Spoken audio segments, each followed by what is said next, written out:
এই ছেলে,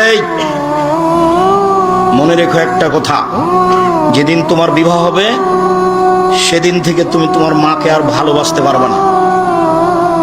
যেদিন বউ বাড়িতে আসবে সেদিনই তোমার মাকে আর তুমি ভালোবাসতে পারবে না। পরিস্থিতি তোমার উল্টে যাবে।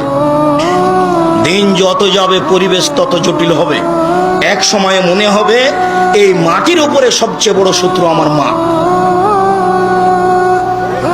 আর তোমার মা যা বলে সবই উল্টা কথা বলে, উল্টা বলে, এই কথাও ঠিক। আরে টাকা দিয়েছো তুমি ফল খেতে, টাকাটি তোমার মা তোমার বড় বোনকে দিয়ে পাঠিয়ে দিয়েছে। মা সেদিন যে টাকা দিলাম, ও টাকা খরচ হয়ে গেছে, কি করলেন? টাকা তোর বড় বোনকে দিয়ে দিয়েছি। আরে আমি আপনাকে ফল খেতে দিলাম, টাকা দিলাম ফল খাওয়ার জন্য, আর আপনি টাকা দিয়ে দিলেন মানে? অবাক। আপনার ছেলে আর আপনার বড় ভাইয়ের বড় বোনের ছেলে এক জায়গাতে খেতে বসেছে, তো আপনার মা বড় মাছের টুকরা আপনার বোনের ছেলের পাতায় তুলে দিয়েছে। এইটা আপনার বউ দেখেছে এবার রাতে। হ্যাঁ, তোমার মা এরকম, তোমার মা তোমার বোনের ছেলেকে ভালোবাসে। আমি রান্না করলাম কষ্ট করে, বড় মাছের টুকরাটা তোমার বোনের ছেলেকে দিয়ে দিল, আমি এগুলো সহ্য করতে পারি না। কত কি!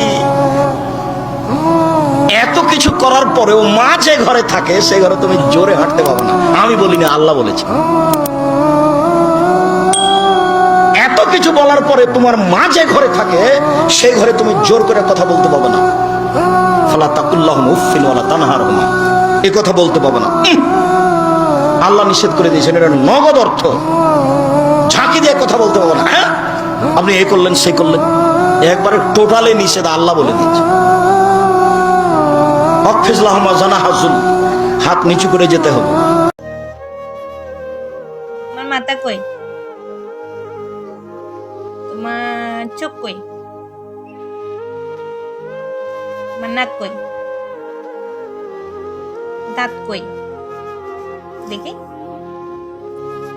দাঁত দেখি। তোমার হাত কই?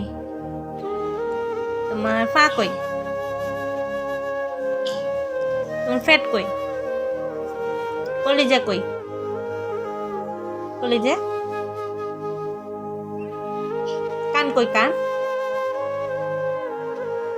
চুল কই?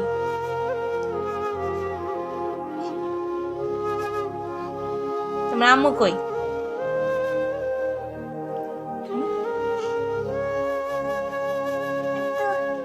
আব্বু কই?